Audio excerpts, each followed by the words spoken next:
مساء الفل والسعادة، ازيكم يا حبايبي؟ عاملين ايه؟ يا رب تكونوا بخير. النهاردة ان شاء الله هنعمل شوية قرص كده تحفة زي ما انتوا شايفين. كان عندي لبن واللبن قاطع، قلت اعمل شوية قرص كده، حاجة كده بجد تحفة. عايزة اقول لكم ما شاء الله طرية وجميلة وزي ما انتوا شايفين شكلها، وكمان طعمها تحفة بجد. هنعمله فيها خطوة حلوة قوي هتخلي طعم القرص بجد تحفة جدا، هتكون احلى من اللي بنجيبها من بره. وكمان بما اني بقى كل حاجة غلت كده، ان شاء الله بإذن الله كل حاجة نعملوها بإيدينا وما نشتريهاش. يلا بقى في البداية اللي محطش لايك يحط لي لايك، وما تنسوش اللايك يا حبايبي، ويلا نقول بسم الله ونشوف مقدرنا ايه. معايا كيلو من الدقيق، معايا كوباية الا ربع من السمنة، معايا معلقتين قشطة، معايا كوبايتين لبن قاطع، ومعايا رشة من الملح، ومعايا معلقة بيكنج باودر. يلا بينا ندخل على الخطوة التانية. معايا معلقة من السمنة تكون مليانة، في قلب طاسة كده هسيحها على النار، وهجيب ربع كوباية من السمسم، هديها تحميصة حلوة بس مش هحرقها، علشان دي الخطوة المهمة اللي احنا هنعملها في القرص، وهتخلي القرص بتاعتنا جميلة جدا جدا.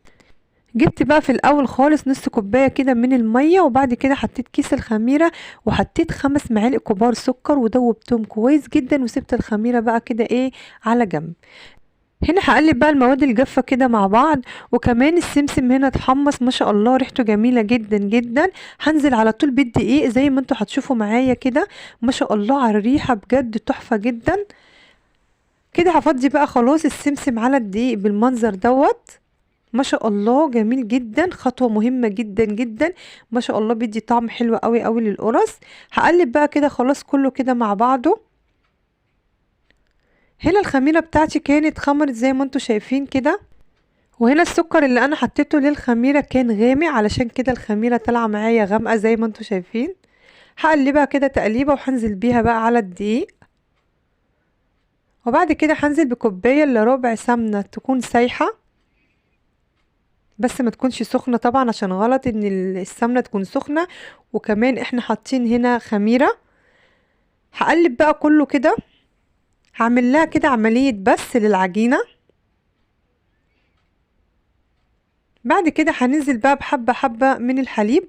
انا هنا معايا معلقتين من القشطة، بس هما كانوا في الفريزر جامدين فانا سيحتهم على النار، وبعد كده فضيتهم.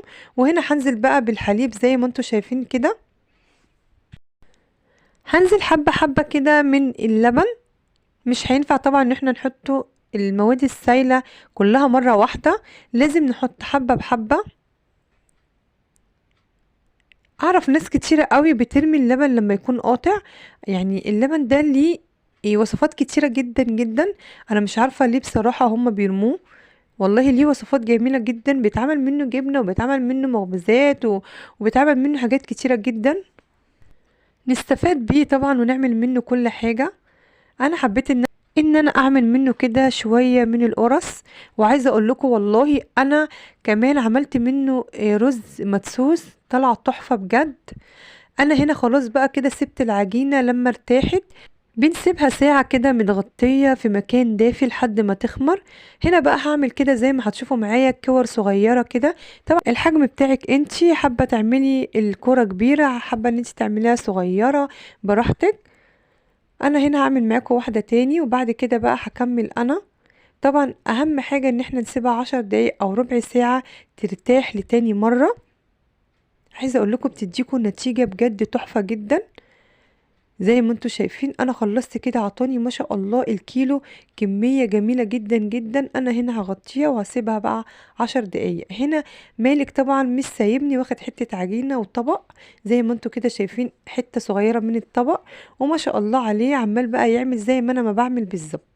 انا هنا بقى مش هدهن الصاج لا مادة دهنية ولا اي حاجة، انا يا دوبك بس بفرد القرصاية كده زي ما انتوا شايفين، او قطعة العجينة زي ما انتوا شايفين معايا، وباخدها كده على طول في قلب الصاج. وهو ده السمك بتاع القرصاية اللي انا عايزاه، مش عايزاها طبعا يبقى السمك بتاعها رفيع عشان ما تتحرقش معانا.